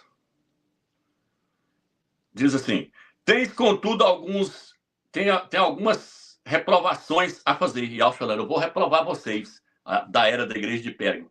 Tens aí pessoas que seguem a doutrina de Balaão, o qual ensinava a Balaque a lançar uma pedra de tropeço aos filhos de Israel para que comessem das carnes sacrificadas aos ídolos e se prostituíssem. Primeira coisa. Tá vendo o que aconteceu na era de Pérgamo? Capítulo 2, versículo 14. É a era de Pérgamo. O que você está falando lá? E Yahshua falou, vocês, tem muitos aí que passam a seguir aqueles que fazem vocês cometer o mesmo erro que Balaão fez Israel cometer no Velho Testamento. O que Balaão fez? Balaão não conseguiu amaldiçoar Israel para agradar lá um rei lá, não estou me lembrando do nome dele aqui agora, o rei queria que destruir Israel, e aí não conseguia. E aí ele foi até Balaão, que era um profeta do Criador, um mercenário, um pregador que trabalhava por salário, e aí ofereceu dinheiro para Balaão e riqueza e falou, como é que eu faço para destruir Israel? Mas Balaão não podia amaldiçoar Israel porque está escrito, uma vez que o Criador abençoou o seu povo, não vale para eles mais encantamento. Maldição não pega neles mais. Não adianta amaldiçoar o povo do Eterno que não pega maldição. Então, Balaão virou e falou assim, eu vou te ensinar algo, é só você fazer eles casar com a filha de vocês, com as mulheres ímpias, e essas mulheres levar eles a adorar os ídolos. Aí o Eterno se afasta deles, porque o Eterno não está no meio da idolatria. E aí, então, aqui Yahshua está falando, a igreja de Pérgamo, no meio de vocês, no capítulo 15, ele fala, tem os nicolaítas. E esses nicolaítas fazem igual Balaão fez no Velho Testamento. Coloca o meu povo debaixo de idolatria para adorar imagens de escultura. As imagens de escultura entrou na era de Pérgamo. Sacrifício às imagens de escultura, rezação de texto. A abominação entrou. Então, o clero de Constantino, nicolaítas, vem da palavra Nicolaus. 2 palavras, Nico e Laus no grego. Nico significa subjugar e Laus significa o povo leigo. Era uma hierarquia que estava entrando para dentro da era de Pérgamo. Qual era a hierarquia que estava entrando para dentro da era de Pérgamo? O Papa que foi colocado por Constantino, o primeiro Papa chamado São Silvestre. Os cardeais que foi colocado por Constantino. Os bispos, os arcebispos. Não existe Papa. Papa significa pai. Pai é só um que é Ial dos exércitos. Não pode chamar nenhum homem na terra no sentido espiritual de pai. Você pode chamar o seu pai carnal, mas não no sentido espiritual. Se você chamar um outro homem de pai, no sentido espiritual, você está blasfemando. Por quê? Porque o pai verdadeiro é Ial dos exércitos. Ele é o nosso pai. Então, o que acontece? Colocou o Papa, colocou os bispos, colocou os cardeais, colocou os arcebispos. Quem colocou? Os nicolaítas. Nicolaíta significa... Vem de 2 palavras gregas. Vem da palavra grega. Nicolaus. 2 palavras. Nico e Laus. Nico significa subjugar. E Laus significa o povo leigo. O clero entrou para dentro da igreja, subjugou os leigos e fez eles adorar imagens de escultura. Por isso que ela falou, eles fazem meus filhos tropeçar, meus servos tropeçar, comendo das coisas sacrificadas a ídolos. Igual Balaão fez no Velho Testamento. Tá entendendo, irmãos? Aí você vem aqui, chega na era de 606 ao ano 1515, era de Tiatira. Tiatira significa sacrifício contínuo. Vivia fazendo sacrifício, andando de joelho, pagando promessa. Era a era de Tiatira. Na era de Tiatira, no capítulo 2, versículo 20, Alcha vira e fala assim: vocês têm aí a Jezabel, é a hierarquia, é a mulher, é a prostituta, é o clero da Igreja Católica, é o Papa, é os bispos, é os arcebispos, essa Jezabel. Ele falou: essa Jezabel, ela ensina meus filhos a se cometer prostituição. Deixa eu ler. Apocalipse, capítulo 2, versículo 20, diz assim: 2. Reprovo-te, contudo, pois deixas em paz Jezabel, essa mulher que se afirma profetiza. Ela ensina e seduz meus servos a se prostituírem, comendo das carnes sacrificadas aos ídolos. Dê-lhe paz para que ela se arrependa e se converta. Eles se arrependem, mas não vão se converter nunca. Então, o que acontece? Na era de Pérgamo, está lá Jezabel, que é os mesmos nicolaítas, não mudou nada. Balaão, Jezabel, nicolaítas, é um povo só. É o clero da Igreja Católica e das denominações evangélicas. Dentro das denominações evangélicas, é o bispo, o pastor, o presbítero, o evangelista e o diácono. Forma a Jezabel. É a hierarquia que nunca deveria existir dentro da Igreja do Machia. E Alcha falou: no meio de vós não vai haver uma hierarquia. Lá no governo tem. Os maiores mandam sobre os menores. Mas no meio de vós não será assim. O maior será servo do menor. Ele veio para servir e não para ser servido. Os apóstolos estavam ali para servir e não para ser servido. Mas lá não, lá os menores servos os maiores, paga dízimo para eles, faz várias coisas ali para poder se sujeitar ao clero, porque significa subjugar os leigos. Aí, Ezequiel, os nicolaítas, tá aí, tá vendo aí? Nicolaítas, subjugar o povo leigo. É isso aí que significa. Então, é o clero que está dentro das igrejas evangélicas. Nunca vão ouvir falar sobre isso. Por quê? Porque eles são trigo, eles não são cevada. E o trigo só vai acordar no final da tribulação, porque lá ele vai estar maduro, pronto para ser colhido. Agora aqui, ó. Aí vem a era de Sardes. Sardes significa aqueles que saem. Por quê? Porque Martinho Lutero saiu da Igreja Católica. É tanto que veio a Igreja Luterana, aqueles que saem. Mas aí saiu e se tornou igual a Igreja Católica, porque a Igreja Católica é a primeira denominação que surgiu no mundo. O que é denominação? É dar nome a algo. Ela deu nome para a igreja. A Igreja Apostólica Romana. Igreja Católica Apostólica Romana, porque vem de Roma. Paulo foi lá pregar em Roma. E aí a igreja de Roma, da cidade de Roma, passou a mandar em todas as demais igrejas do mundo inteiro. Todas passou a levar o nome da grande prostituta. Aqui não tem igreja católica? Paracatu, Brasília, todo lugar tem igreja católica, apostólica, romana. Igreja católica significa universal, está no mundo inteiro. Está entendendo? Mas aí Martinho Lutero também se tornou uma denominação. Igreja luterana, vem de Lutero, se tornou também uma denominação. Por isso que é filha. Todas as denominações vêm da Igreja Católica. Por quê? Porque se denominou, recebeu nome. A igreja não tem nome. A igreja é a igreja em Unai, a igreja em Paracatu, a igreja em determinada cidade, a igreja em Jerusalém, a igreja em Corinto, a igreja em Éfeso. Isso aqui é nome de cidade. Pérgamo, Esmirna, Éfeso é nome de cidade. Sardes, a igreja em Sardes, a igreja em Filadélfia. Nunca as igrejas em Pérgamo, nunca as igrejas em Éfeso, porque só tem uma igreja em cada cidade. Assim o Eterno colocou. Mas os homens criou as denominações. Denominação não é igreja, é uma organização criada pelos homens para poder tirar meio financeiro, dinheiro. Então, o que aconteceu? Martinho Lutero, aqueles que saem, mas se tornou igualzinho. Por isso que também está escrito aqui: não achei perfeitas as suas obras. Mas na era de Filadélfia, a igreja tem nome? Eu ensino aqui que a igreja tem nome? Não. Eu falo, você nunca pode pertencer a uma denominação e nem se denominar, porque a igreja não tem nome. A lua é a lua, aonde você for. Lá nos Estados Unidos, é a lua nos Estados Unidos. Lá na Itália, é a lua na Itália. A lua no Brasil, a lua no Brasil. A lua em Unai, a lua em Unai. A lua em Paracatu, a lua em Ceilândia. A lua em Taguatinga. É a mesma lua. A igreja é igreja. Ela não pode ter nenhum nome atrelado a ela, a não ser o nome do seu mestre. Yahshua o Machia. Qual o nome que ela tem que levar? Yahshua. Yahshua é o nosso mestre. Se você... eu sou da igreja luterana, significa que você pertence a Lutero. Eu sou da igreja... Como é que é o nome daquele outro lá? John Wesley. Eu sou da igreja wesleyana. Você está falando que você pertence a John Wesley. E assim por diante. Então, dono da igreja mundial é Valdomiro. Você está falando que pertence a Valdomiro. Você está falando que pertence à Universal. Você está falando que você pertence a Edir Macedo. Porque eles são dono daquelas organizações que eles criou. A igreja do Machia, o dono dela não é o homem. Ele é o cabeça dela. Essa é a igreja. Por isso que os pastores falam, a minha igreja. Por quê? Porque a denominação é dele. Foi fundada por ele, registrada em cartório. A igreja de Yauch, ela não é registrada num cartório. Ela está no mundo inteiro.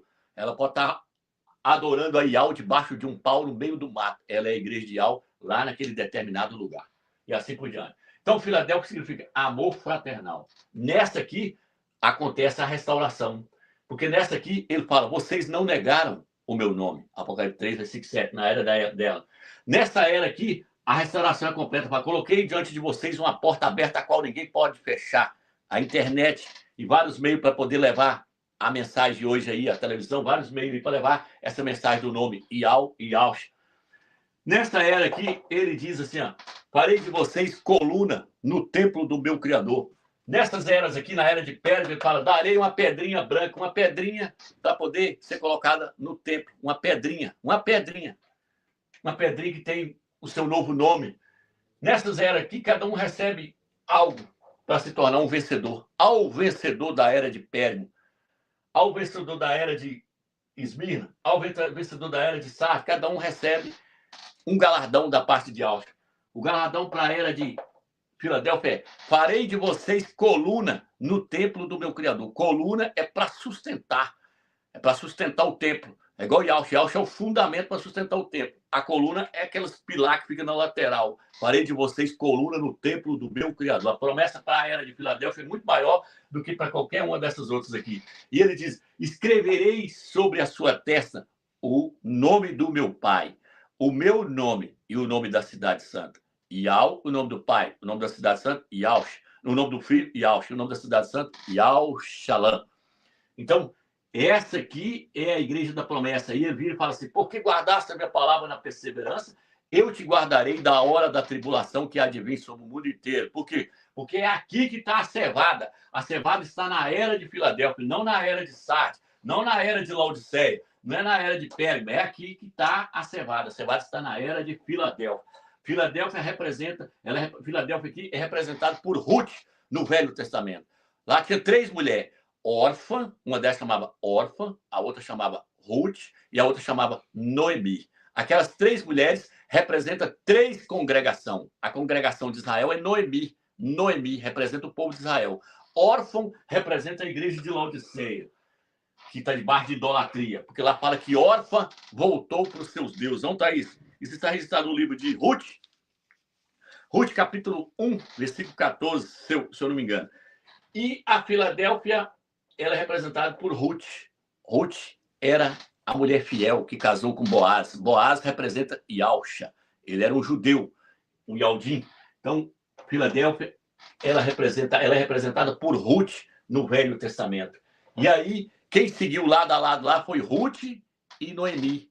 Por quê? Porque Israel adora o Criador verdadeiro, Iau. Eles não falam Jeová nem Yahvé. Por isso que o nome do ministro é Benjamim Nataniel, filho da mão direita de Iau. Eles não falam Mateus, eles falam Matit Iau, significa presente de Iau. Eles não falam João, eles falam Iau Hana. Jeremias é Irmial. Isaías é Isha Iau, significa salvação de Iau. Então, Filadélfia é representada por Ruth. E Ruth e Noemi caminhou junto até chegar na terra de Israel. E chegando lá, Ruth casou com Boaz. Filadélfia vai casar com Yauch. Noemi não casou com ninguém, porque Israel não vai casar com Yauch, porque não aceita Yauch como Salvador. Mas Ruth casou, porque Ruth aceitou Boaz como seu noivo ali e estava pronta para ele. Foi na época da colheita da cevada, está no livro de Ruth. Então, tudo isso aqui. Agora, o que acontece? Laodiceia hoje é as denominações evangélicas aqui, ó. Passou de Sardes para Laodiceia, direto de Sardes para Laodiceia. Aqui, nós estamos aqui, ó, Filadélfia. Aqueles que saíram da Babilônia. Por quê? Porque sempre o Eterno chama para poder sair da Babilônia, para deixar a idolatria. Tem que deixar a idolatria para se tornar vencedores. Se você for lá no Velho Testamento, lá, deixa eu ver se eu tenho a passagem aqui. Não tem o versículo aqui. Deixa eu ver qual que é o versículo aqui. Gideão, se eu não me engano, é o capítulo 6. Quando o Eterno chamou Gideão, o Eterno falou com o Gideão: eu estou chamando você, mas primeiro vai lá e mete o cacete na imagem do seu pai, lá naquelas imagens, cultura dele, e depois venha. Tem que meter o cacete nas imagens, tirar tudo da sua vida, da sua mente, quebrar as imagens, cultura, não crer mais na Trindade, não crer em Jesus, crer em Yau e Yauxa, se libertar das imagens dos ídolos, porque Jesus é o maior ídolo de todo mundo. É aquele que está lá no Rio de Janeiro, lá com os braços abertos, é uma idolatria criada pelo catolicismo romano. Ele é a maior idolatria colocada dentro da igreja, é Jesus Cristo. Colocou toda a igreja de bar prostrada. Jesus Cristo prostrou a igreja, porque ela aceitou o outro no lugar do verdadeiro. Ele é o outro, ele é o falso. Ele é o falso. Por isso que na igreja de Filadélfia, quando Yauxa fala para o mensageiro, fala: ao anjo da igreja de Filadélfia, assim diz: o verdadeiro, o puro. Quem está falando aqui é o verdadeiro, é Yauxa. Não é Jesus, não. É o falso, não. O falso, não. Não é o imundo, não. É o verdadeiro, é o puro. Entendeu, irmãos? Então, a igreja de Filadélfia está em outro patamar. Ela está vendo todas essas verdades que foram ocultadas de nós pelo o clero da igreja católica e pelo clero das igrejas evangélicas. Pastores formando em teologia, doutor em divindade, mas não sabem nada. Por isso que no livro de Laodiceia, por isso para a igreja de Laodiceia, ele fala assim, ó, vocês, capítulo 3, versículo 17 e 18, vocês são pobres, cegos, desgraçados, miseráveis e nu. Aconselho que vocês comprem de mim colírios para ungir os teus olhos a fim de que veja. Vocês fizeram curso de teologia, de bacharel, mas não sabem nada. Vocês são tudo cegos, precisando entender o que é realmente as profecias da verdade, os caminhos da verdade. Está tudo na cegueira, porque vocês aprenderam o sistema aí, aprenderam tudo com a mãezona lá, com a igreja católica, lá quando ela foi corrompida por Constantino. Constantino esbagaçou a coisa toda. Quando você pega um livro igual tem aqui, ó, você vê todos os dogmas colocados pela igreja católica e todas as datas estão ali. Dogmas. Não passa de dogmas. É ensinamento colocado pelos homens. Por isso o livro de Marcos, capítulo 7, fala: vocês seguem ensinamentos de homens. É ensinamento que vocês aprenderam com o homem. E Yauxa falou: se um cego guia outro cego, ambos cairão dentro do buraco. Se um cego guia outro cego, ambos cairão dentro do buraco. Vocês são pobres, cegos, desgraçados, miseráveis e nu. A igreja de Laodiceia é o trigo que só vai amadurecer no final da tribulação, aí vai acontecer a segunda colheita. Onde está isso? Apocalipse 14. No Apocalipse 14, versículo 1 ao 4, fala assim: foram resgatados como primícias, foram colhidos como primícias, é a cevada. Aí quando você vai lendo, chega lá no capítulo 14, versículo 9, fala: vi um semelhante ao filho do homem sobre a nuvem, Yaush, com a foice na mão, cutelo, porque o trigo é colhido ali, ó, com o cutelo. Se o irmão tiver uma, para colocar na tela para os irmãos verem. Vi um semelhante ao filho do homem com um cutelo, com a foicinha na mão. Aí um outro anjo saiu e disse àquele que estava sentado sobre a nuvem, falou para Yaush: meta a foice, porque a seara agora amadureceu, a tribulação passou. Pode fazer o segundo arrebatamento. Mas aonde ele estava? Sobre as nuvens. Por isso que eu falei que o trigo não vai lá para o templo. O trigo só vai para as nuvens. Mas a cevada não, a cevada é levada para o templo. É diferente. Por isso que o filho varão do Apocalipse 12 não se refere ao Salvador, se refere a um grupo de vencedores. Apocalipse 12, versículo 11, fala assim: eles o venceram graças ao sangue do Cordeiro. Fala que o filho varão são eles. E aí no capítulo 12, versículo 5, dentro do mesmo capítulo, fala assim: nasceu-lhe, pois, o filho varão, a mulher é a igreja de toda a terra, vai dar a luz aos vencedores. Nasceu-lhe, pois, o filho varão, e ele foi levado para o trono do Criador. Ele vai direto para o trono. Ele não vai para os ares. Por quê? Porque o filho varão é as primícias, é a cevada. O filho varão faz parte dos 144 mil, que está no livro de Apocalipse, capítulo 14. Então, tem uma diferença das duas colheitas. Uma colheita é para ser levada direto para o templo, onde o Eterno está. A segunda colheita é para levar só até as nuvens, porque Yauxa sai de lá, vem com os vencedores, vem com a cevada, para nas nuvens para poder fazer a colheita do trigo. O trigo. Por isso que Tessalonicenses, 1 Tessalonicenses, capítulo 1, capítulo 1, 1 Tessalonicenses, capítulo 4, versículo 15 diante, o versículo 17, ele fala assim que ao toque da trombeta, do arcanjo, a trombeta vai soar e os mortos do Machia ressuscitarão para encontrar o Salvador nos ares. E lá vira e fala assim: nós que ficarmos para trás, nós que ficarmos, ouviremos o soar da trombeta, ressuscitaremos para encontrar ele nos ares. Está falando da tribulação. Nós que ficarmos, que ficou para trás, não vai ser colhido na primeira colheita, porque não é cevada, é trigo. E trigo, olha, é entre final de maio e início de junho. A cevada colhe na Páscoa, abril. Final de março para início de abril. Tá aí, ó, 2 colheitas. Quem quiser ver o vídeo lá, depois assiste lá. Tem uma live lá com esse tema aí. Então, irmãos, o catolicismo romano, ele fez tudo. Não vou nem ler todos os versículos, não. Eu ia ler muito versículo, vou até tirar aqui, não vou nem ler. O catolicismo romano colocou todo mundo debaixo de idolatria. Quando você pega uma Bíblia Almeida, como essa aqui, Almeida, tradução Almeida e outras traduções tem aí, e você vai no livro de Marcos, capítulo 5, versículo 6, Mateus 2, versículo 11, Lucas 24, 52, Hebreus 1, versículo 6, você vai ver que lá fala que as pessoas adoravam o Filho do Eterno Yahshua. Os demônios adoravam a Yahshua. Mas quando você pega uma tradução semelhante a essa aqui, quando você pega essa aqui, ó, pequenininha aqui, quando você pega essa tradução, Nova Jerusalém, quando você pega a Bíblia King James e outras traduções que traduz melhor, lá não fala que as pessoas vinham e adoravam o Filho do Eterno. Fala que as pessoas vinham e prostravam diante de Yahshua em sinal de respeito e reverência, considerando ele como um profeta enviado pelo Eterno. Prostrar diante de uma pessoa não é o mesmo que adorar. As pessoas prostravam diante de Salomão, do rei Salomão. As pessoas prostravam diante do rei Davi em sinal de reverência.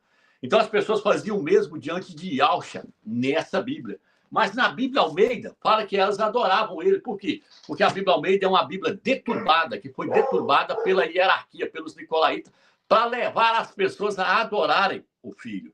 Por quê? Porque se você adorar o Filho, você entra debaixo de idolatria. E se você entrar debaixo de idolatria, você não vai fazer parte da cevada, você não vai fazer parte das primícias que vai ser apresentada ao Eterno. Lembra que eu falei que o objetivo do Criador é purificar a igreja nessa era agora de toda idolatria que começou aqui em Pérgamo, comendo coisas sacrificadas aos ídolos. Aqui continuou comendo coisas sacrificadas aos ídolos. Aqui tirou as demais culturas, mas continuou adorando a Jesus e a Trindade, Martinho Lutero. Aqui em Filadélfia, tudo isso cai por terra. Aqui não tem mais adoração à imagem, escultura. Aqui não tem mais adoração a Jesus, ao Deus porco. Aqui não tem mais a Trindade. Aqui tem as pessoas que não negaram o nome. Vocês não negaram o meu nome. Qual o nome? Jesus, Yes, Olorum, Jeová, Javé, Yeshua, Yehoshua. Não, Yahshua. Vocês não negaram o meu nome. Então é necessário conhecer o nome para depois deixar a idolatria de lado. Porque automaticamente, quando você conhece que o nome do Eterno é Yahweh, o nome do seu filho é Yahshua, você já vê a diferença entre os dois. Um é o pai e o outro é o filho. Aí você vai, então esse aqui é que é para ser adorado. Yahweh, nas suas orações você vai dizer, Yahweh, eu te adoro, você é o meu criador. Você é aquele que enviou o seu filho para morrer por mim. Yahshua, você é o meu mestre, você é aquele que pagou o preço lá no madeiro, você é aquele que derramou o seu sangue. Eu aceito que o seu sangue purifique todos os meus pecados, porque você é o meu mestre, meu salvador. Você é o justo que foi entregado pelos injustos. Você é o último Adão. O primeiro Adão, ele caiu em transgressão. O primeiro Adão era 100% homem, trouxe o pecado para a humanidade e através dele veio também depois a idolatria que entrou, que Satanás implantou a idolatria. Mas o último Adão veio para nos purificar de todo o pecado e de toda a idolatria. Por isso que a Escritura fala no livro de Efésios que o Eterno levantou Yahshua e através de Yahshua ele está purificando a igreja através da sua palavra. Mas qual palavra? Da palavra que saiu da boca do Papa São Francisco, da boca do Papa São Silvestre, da boca de Constantino ou da boca de Yahshua e dos seus apóstolos? Da palavra que saiu da boca de Yahshua e dos seus apóstolos. Por isso que a Escritura fala que nós devemos buscar pelos caminhos antigos, pelas veredas antigas e andar nas veredas antigas. O que é vereda antiga? Os ensinamentos de Yahshua e dos apóstolos, que surgiu lá na antiguidade, quase 2000 anos atrás. Nós temos que voltar lá atrás e ver como é que Yahshua ensinava. Se ele pregava 3, ele não pregou 3. Yahshua, qual que é o maior mandamento? Ele falou, ouve, ó Israel. Yahweh é um, e não existe outro além dele. Somente a Yahweh adorarás, e só a ele prestarás culto. Não foi isso que ele falou com Satanás? Satanás falou, eu te dou toda a glória do mundo se você prostrar e me adorar, falou para Yahshua. Yahshua virou para Satanás e falou, arreda-te, Satanás, porque está escrito, somente a Yahweh adorarás, e só a ele prestarás culto. Você está querendo me colocar debaixo de idolatria para adorar a você, mas eu não te adoro, eu adoro a Yahweh dos exércitos, porque Yahweh era o criador de Yahshua e o nosso criador. Ele é o soberano, ele é o eterno. Só ele que pertence à adoração e culto. Agora, a Yahshua pertence louvor, pertence honra, reverência e respeito. Entendeu, irmãos? Mas o cristianismo quer te colocar debaixo de idolatria, fazendo você adorar 3 deuses e adorar a Jesus, que é um nome pagão criado pela Igreja Católica, e falando que é o Filho do Eterno, te colocando debaixo de idolatria. Sai fora debaixo dessa idolatria aí, que senão você jamais vai se tornar primícia. Eu falei que a massa, a farinha e a massa representam a igreja. Presta atenção no que está escrito no livro de Romanos, capítulo 11, versículo 3 diz assim, ó, eles mataram os teus profetas, não aqui, ó, 11:16. E se as primícias são santas, são puras, a massa também o será. Tá vendo aí? E se a raiz é santa, os ramos também o serão. Presta atenção, vou falar de novo. Aí, tá aí, ó. E se forem santas as primícias da massa, quem que é as primícias da massa? A cevada. Igualmente será a sua totalidade. Qual a totalidade? O trigo. E se for santa a raiz, também os ramos serão. Então, irmãos, existe um processo, uma ordem a ser respeitada. Primeiro, Yahshua. A Yahshua vem e purifica a cevada. E através da cevada, o trigo também vai se tornar puro. Por quê? Porque no Velho Testamento eles pegavam as primícias da cevada, levavam no templo e ofereciam ao Eterno, para o Eterno abençoar todo o restante da sua colheita. Desde a cevada até o trigo seria abençoado. Por quê? Porque eles ofereceram as primícias para o Criador. Então, Yahshua vai oferecer, vai fazer o arrebatamento agora, vai purificar a cevada, vai levar ela como primícias e apresentar diante do Eterno, para que possa acontecer a segunda colheita do trigo. Para que o trigo seja aceito, é necessário que a cevada seja aceita. Para que a cevada seja aceita, é necessário que o linho seja aceito. É necessário que Yahshua seja aceito. Então, é Yahshua, o linho, Yahshua o linho, a cevada, depois o trigo. É Yahshua, os vencedores e o restante da igreja. Por isso que a tradução correta de 1 Coríntios, capítulo 15, versículo 23, fala que a ressurreição vai acontecer na sua ordem. Yahshua, vírgula, as primícias, vírgula, e os que são de Yahshua na sua volta. 3 ressurreição dentro do mesmo versículo. Mas os pastores não vão conseguir ver isso nunca, porque eles dizem que a primícia é só Yahshua. Eles não conseguem ver que as primícias é também os vencedores. Por isso que Apocalipse 14, versículo 4 fala, eles foram resgatados como primícias.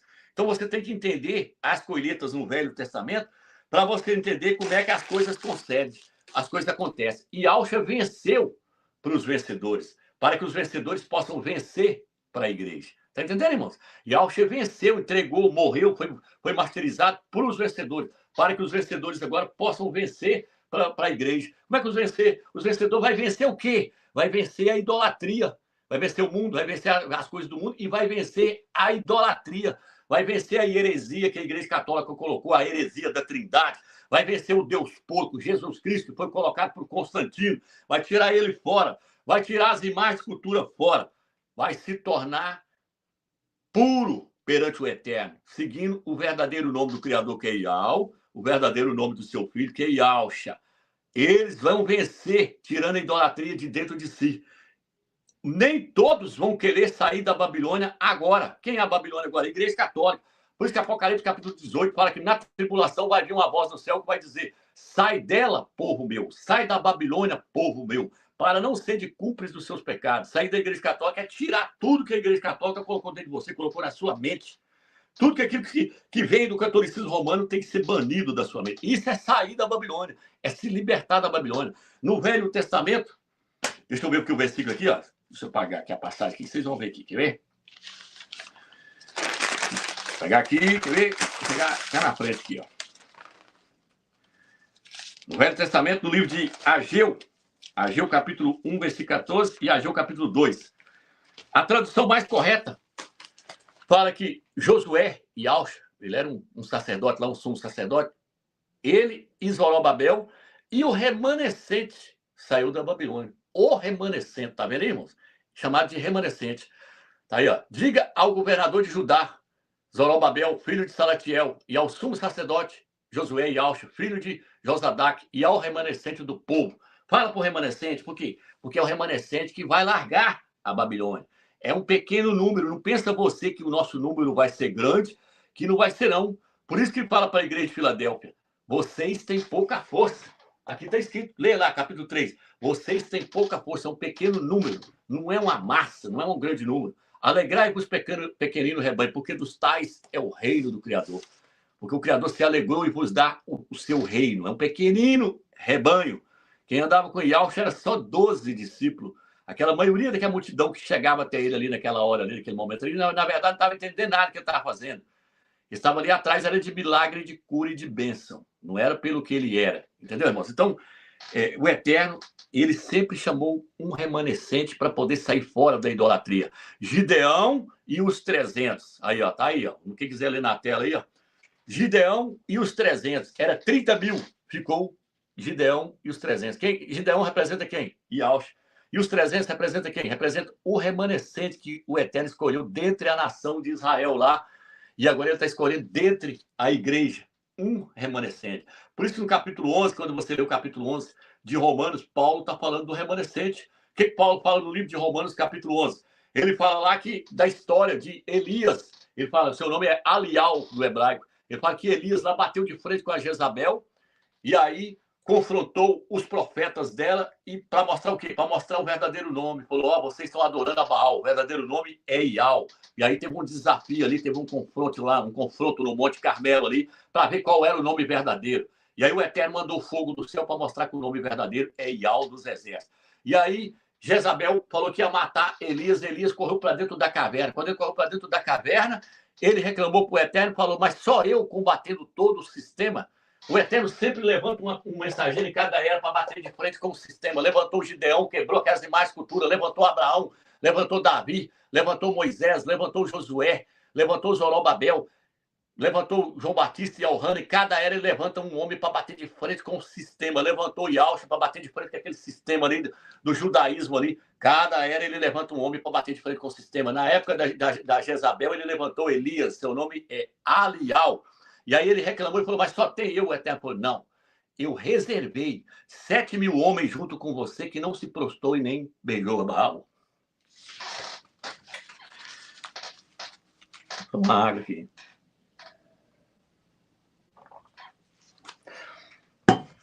Então, irmãos, existe um grupo que o Eterno está separando, separou e está separando, que não prostra diante de Jesus Cristo e não adora Jesus.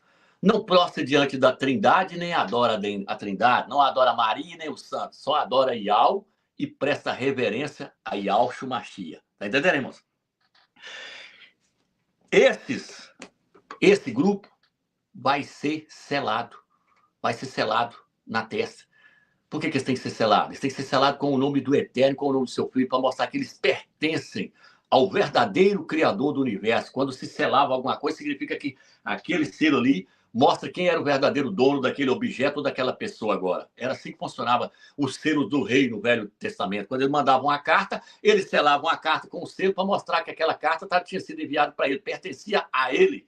Então, um selo significa a quem eles pertencem. Os 144 mil pertencem a Ial e a Yahshua, porque vai estar na testa deles. Yahshua, não vai estar Jesus Cristo. Então, quando você chega no livro de Ezequiel, capítulo 9, capítulo 9 em diante, no capítulo 8, o Eterno fala, ó, Israel está cometendo idolatria, olha dentro do meu templo o que eles estão fazendo, adorando a Tamuz. Tamuz é o próprio Jesus, adorando o sol. Jesus é o Deus Sol da Babilônia, o acessório que o Papa carrega. Olha lá dentro do meu templo, lá, Ezequiel, para você ver o que eles estão fazendo. Abominações, idolatria dentro do meu templo, dentro do templo do Eterno, que é a igreja, está cheio de idolatria, que é a mente dos crentes, está cheio de idolatria. E aí, quando você chega, isso é no capítulo 8 de Ezequiel, quando você chega no capítulo 9 de Ezequiel, o Eterno fala com Yahshua, lá aparece o homem vestido de linho, leia lá para você ver, com um lápis na sua roupa, e o Eterno olha para o anjo vestido de linho e fala, agora você passa por meio de Jerusalém, de Al-Shalom, e marca a testa dos homens que geme por causa da idolatria que é praticado dentro de Jerusalém, de Al-Shalom. Marca a testa deles, porque eles eu vou preservar, mas o resto eu vou matar e vou mandar para a Babilônia, vou fazer um estrago no meio deles. O anjo passou selando a testa daqueles que não era para morrer. O que está escrito em Apocalipse, capítulo 3, versículo 12? Escreverei na testa do vencedor. O mesmo anjo que apareceu lá no livro de Ezequiel, vestido de linho, cujo nome é Yahshua, que nós sabemos hoje, o mesmo homem vestido de linho está aqui em Apocalipse, capítulo 3, versículo 12. Escreverei na testa do vencedor, igual ele escreveu na testa dos vencedores, na época lá de Ezequiel. Separou-se um remanescente. Separou 7.000 que não adorou a Baal. Depois, lá na frente, Israel caiu de novo, o Eterno separou mais um remanescente. Usou a Zorobabel e a Ialcha para tirar um remanescente de dentro da Babilônia. Usou a Gideão para levantar um grupo de remanescentes. Tirou o povo do Egito e separou um remanescente. Os primogênitos. Números capítulo 14 fala que só eles, Josué e Caleb, foi quem entrou na terra da promessa. Então, irmãos, vocês entenderam? Nós somos a geração do fim, que o Eterno está separando um grupo de vencedores. Não dá ouvido para o que Laodiceia está falando, não interessa o que eles falam para nós, porque eles não é cevada, eles é trigo. A cevada não vai discutir com o trigo. A cevada é irmã do trigo, são irmãos. Você não vai discutir com eles, por quê? Porque eles estão embriagados no vinho da Babilônia. Quem está embriagado não consegue ver nada. Quem está embriagado vai pregar para um tonto, para um bêbado, para você ver se ele sabe o que você está falando. Ele fica, eu não sei, o que é que você falou? Porque ele está embriagado. O catolicismo romano embriagou todo o cristianismo. O cristianismo, você tem que sair fora dele. O cristianismo é a grande Babilônia do Apocalipse. Sai fora dele. Não se deve ter contato com o cristianismo, porque o cristianismo é a igreja apostata dessa última era. Muitos pastores estão achando que a igreja vai cair a apostasia. Fica aí esperando essa apostasia, achando aí ó, que vai cair. Não, já caiu lá no concílio de Nicéia, a igreja caiu em apostasia. Então, o que acontece, irmãos? Esses vencedores, eles têm que vencer. Por que eles têm que vencer, meus? Porque eles são soldados do Machia. Gideão tinha os seus soldados para combater os filisteus. Josué, quando saiu da terra do Egito, o Eterno levantou os primogênitos, purificou eles de toda idolatria, transformou eles em soldados para lutar junto com Josué, com Ialcha. Seu nome no original é Ialcha. Moisés mandou eles ir lá e olhar lá dentro da terra de Canaã. O que tinha lá dentro da terra de Canaã quando eles voltou e falou? A maioria falou, não, lá tem gigante, ficou com medo.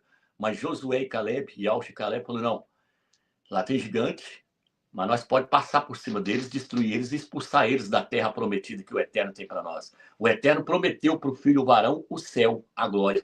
Mas lá está cheio de gigantes. Quem são os gigantes? Satanás e os anjos caídos. Muitos pensam que Satanás está aqui na terra ou no inferno. Satanás não está na terra nem no inferno. Ele vem na terra, mas a sua morada é lá no céu. Por isso que a Escritura fala que ele é o príncipe da potestade do ar. Ele atua lá em cima. Quando o Eterno enviou um anjo para poder trazer as revelações para Daniel, o anjo falou para Daniel, o anjo Gabriel, seu nome é Gabriel, falou, o príncipe da Pérsia me segurou lá em cima durante 21 dias, mas veio o arcanjo Mical, que é Ialcha, abriu o caminho, eu passei e te trouxe a mensagem. Então, Satanás é o príncipe da potestade, ele está lá nas regiões celestiais, ele está lá em cima, ocupando o lugar. Só vai ser lançado para a terra depois que o exército de Ialcha estiver pronto e chegar lá para poder escorraçar ele de lá. Ele só vai ser lançado fora depois que o filho varão entrar na terra da promessa, da mesma forma que Josué e os vencedores, os primogênitos, entrou dentro da terra de Canaã e expulsou os filisteus, expulsou os gigantes de lá de dentro. A história é uma sombra das coisas que haveriam de vir. Então, o filho varão está sendo preparado para poder jogar Satanás do céu para a terra. Então, vou ler mais 2 versículos aqui e vou estar encerrando. Aqui diz assim, ó. Apocalipse capítulo 11. Apocalipse capítulo 11 diz assim. Deixa eu pegar o versículo 11:15. Aqui vai dizer assim, ó. Deixa eu pegar aqui. E o 7º anjo tocou, houve então forte voz no céu clamando. A realeza do mundo, ou seja, o reino do mundo, passou agora para o nosso Criador e o seu Machia. E ele reinará pelo século dos séculos. Apocalipse capítulo 12, versículo 10, vai falar do filho varão, diz assim.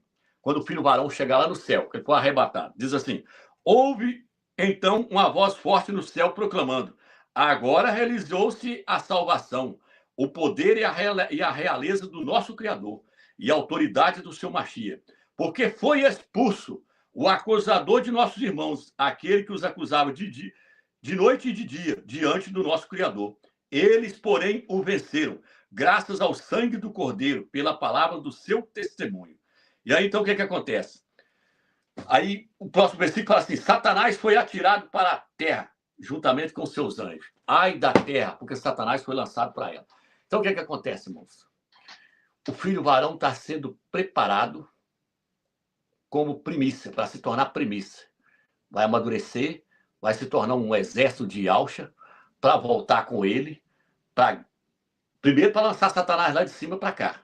Depois, quando parar nas nuvens, fazer o arrebatamento do trigo, que é a igreja de Laodiceia, e depois descer para a guerra do Armagedon. Onde está isso? Apocalipse, capítulo 19, versículo 7 em diante. No versículo 11 fala assim, viu um exército que estava com o cordeiro, vestido de linho puríssimo. Linho puríssimo. O linho representa a natureza pura dos santos, representa a justiça do Eterno que foi dada a eles, para eles virem com Yahshua. Eles vão descer com o cordeiro. Yahshua vai estar reinando. Na sua coxa vai estar escrito Rei dos reis e Mestre dos mestres, liderando esse exército para a guerra do Armagedon. Lá no Apocalipse, capítulo 17, versículo 12, fala assim, a besta e seu exército pelejou contra o cordeiro e os seus santos, os vencedores. E eles o venceram. E Yahshua vai vencer a besta e o seu exército. Então, a batalha ainda está para ser travada. O primeiro ponto agora é sair fora da idolatria, amadurecer para se tornar cevado. E você foi escolhido da mesma forma que o Eterno escolheu os 300, esse eu não quero, aquele que beber água assim eu não quero, aquele que fazer isso eu não quero, falou com o Gideão. Quem escolhe é Iau. Iau escolheu os 300 para guerrear junto com o Gideão. Se você me acompanha há muito tempo já no YouTube aí, com certeza o Eterno te escolheu para poder fazer parte dos 144 mil e voltar com Yahshua nas nuvens. Shalom de Yahshua.